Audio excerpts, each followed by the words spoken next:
Good evening, good afternoon, and if you're somewhere down under, is it good morning now? I don't know, but hey. And if it's your birthday, happy birthday.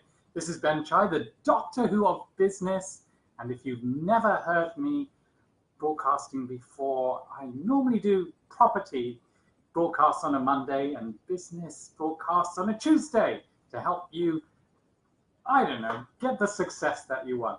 Now, strategy planning is everything. That's what we're going to be talking about today. And as I normally do property, in fact, I'll refer to property, but in fact, this works for any business. So for those of you who are in property or any business, you need to have a strategy. Always have a strategy. On Saturday, I was with someone who's telling me about all his great ideas, and I just wanted to do this. I don't want to know. Yeah. Well, I'm not going to share my ideas with you because you might steal it. And I'm thinking, geez, I have too many ideas myself. The hardest thing for people to do is not the ideas, is to actually execute and understand what they're trying to do with that idea. So like many of you out there watching this, you've had ideas and you've seen somebody else take it. Without you opening your mouth and telling them, they've gone and deployed it. And I guarantee that once you've thought of an idea, somebody else has thought of it as well. So then it's just the first to execute. So you really want to be thinking, why? What is the reason why I want to do this? And will I have a lot of fun doing it? Because if you're not going to have fun, unless you're desperate, and you know, I've been in desperate situations in my life too. Unless you're desperate, then really you don't want to do it because it's not going to be fun. So it has to be fun for you. You have to really get in there, right? The next thing you have to think about is what am I doing this for? Now, I in business and property love to have a financial goal. Because that dictates my entire strategy, a financial goal. But for you, maybe it's a charity, so you may not want to think of a financial goal. You might want to think of the number of people you want to impact. In fact, actually, that's quite a good goal from a financial perspective as well. Think about the number of people you want to impact. So always have a strategy. In my poem, you know, I suggested that if it's a life partner you want, have a strategy for that. Think about why you want a life partner, what you're going to do to get there, get to that goal. Or if you want to visit 10 countries, which countries are you going to visit, how you're going to do it, what's your budget, and how you're going to get the money. So strategy is very, very important. Then you know, I'm always asking when do you want it by?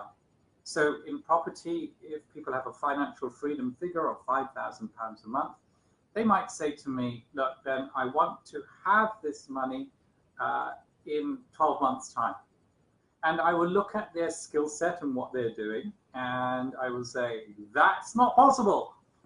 You've got a job, you've got children, you've got a parent in a hospital that you're looking after. It is not going to happen for you unless you have lots of great friends who are willing to angel the money to you, or you have, you know, your own redundancy package which has given you millions. So it's not going to happen unless you have some of those areas in place.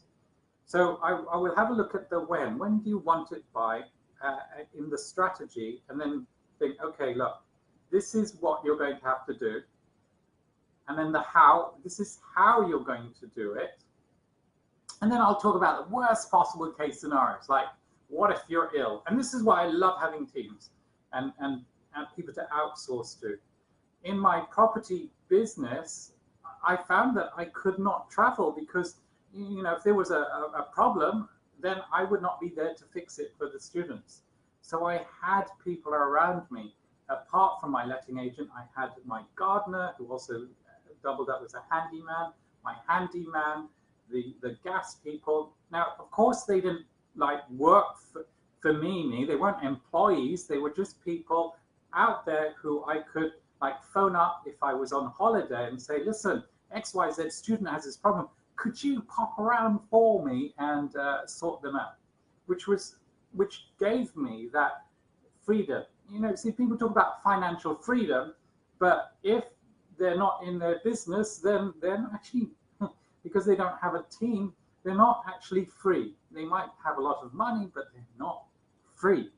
So this is why you really want to have a team there. Maybe they don't work for you. I'm not talking about business partners necessarily, but you want those people in your life.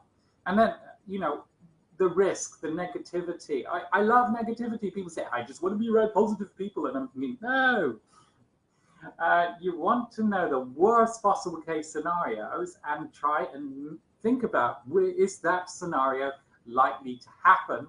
And if it's not likely to happen, then you can discard it, or you can put a risk management in place. So if the worst possible case scenario happens, such as in property, I can't get tenants for this property, what else can I do? And if you can't do anything else, don't buy that property or don't do that business, because you want a fallback position. When I became financially free, before that, I actually had a goal. Now, my financial freedom figure was $1 million. It just was, because that's all I knew at the time. And I had 5 strategies or 6 strategies to hit that $1 million by a certain age. Property was one of them. My pension was another. Writing. So, you know, some of you know I've run some content businesses. But the reason why I liked writing was because I could get royalties. I'm a great fan of passive income. That was one of them. So that's 3. Now I tried network marketing as well. That's number 4. And the 5th one was acting. So acting, because you can get royalties from being in television programs and films, which I did have royalties from some TV programs and so on I was in. Right. Now, and then business, of course. So I got an income. So that was my sixth one.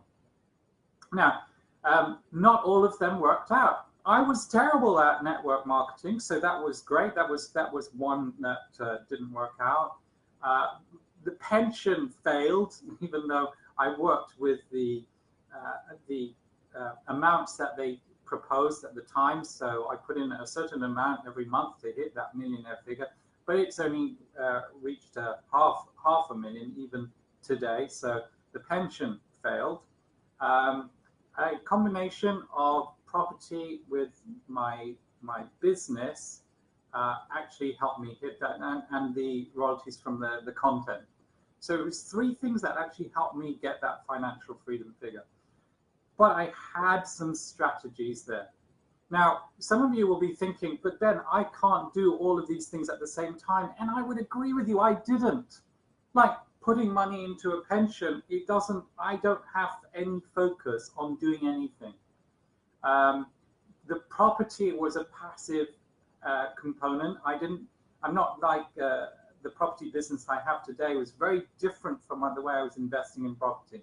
In the property investor I used to do is I just used to save money and buy property at market value and then rent it out, which is a terrible way to do it if you're a property investor, but a great way to do it if that's all you have, right, and you don't trust anybody. Today, you know, people would outsource some of that property investment to my company because we can buy property at better prices than they can. So the property didn't cause me any issues. The pension didn't.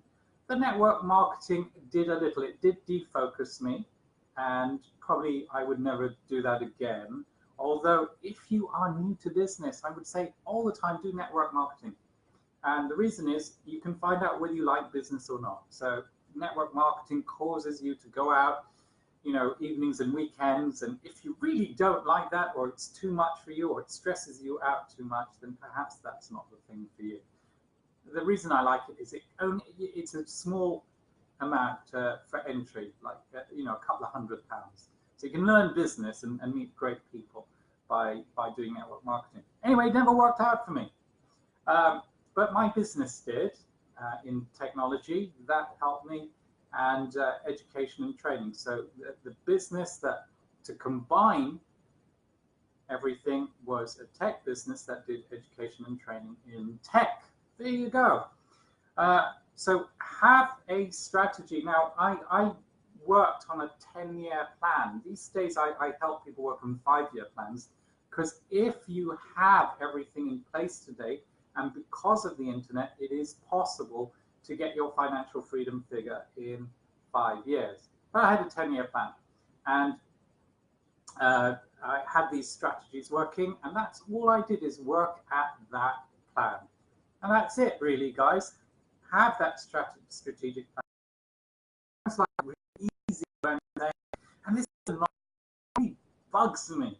It really does, that people come up on and they hear from some guru who says, oh, like, if you want to make a lot of money, first of all, you have to implement really quickly. You've got to get your team together and post regularly in social media, right? And everyone's going, yes, yes, that's great, that's what I'm going to do. But actually, finding a team is going to cost you a long time. It's not that easy to find trustworthy people. And it's not that easy to find, just remove trustworthy people aside, but people you get on with. So, and I've mentioned this many times in my broadcast, that perhaps I am not the best fit for some people out there, because my personality is just a bit, you know, not the way you would have other kinds of personality. In fact, that's why I have my team, because you know, we've got Miles, who speaks to a certain kind of person, Keely, who speaks to a different kind of person, and Pete. Just really people to connect at different levels with different skill sets.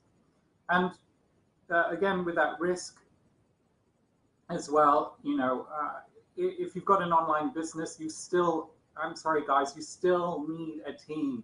You still need to have a web developer. You still need an accountant. You still need some of these people. And if you aren't good at getting on with them, even though they're honest people, then that's not going to be great. So that's why I'm just like, please get a team together. Please find people you vibe with.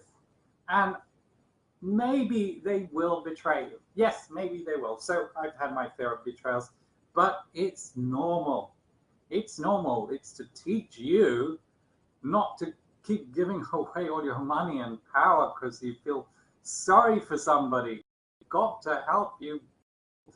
And I love one of these guys' strategies because I think it's really important, that they won't partner with anybody who needs money. I'll say that again. They won't have any kind of partnership with somebody who needs money. But the same with my property team. I would not have people as a director if they needed money in any way, because business is tough, and sometimes people, when they are desperate for money, they will suck you dry. So be careful. All right, guys. So this is I've overreached my 15 minutes, if you like. I've gone into 20 minutes. Again, thank you so much for all of you who share my broadcasts and like and comment on my posts. If you are interested in property investments or any kind of coaching, please do let me, myself and my team, we're there to help you get the success that you want. And we also we always, because we don't want you to take risks, we underwrite your personal risk so that you always gain out of this. Some people have said, is that a crazy thing to do then? Some people might take advantage of you. Yes, and some people have, but they are a minority. So again, thank you guys. Thank you very much for tuning in and sharing and looking at my stuff. I'll see you tomorrow in my business broadcast. Bye.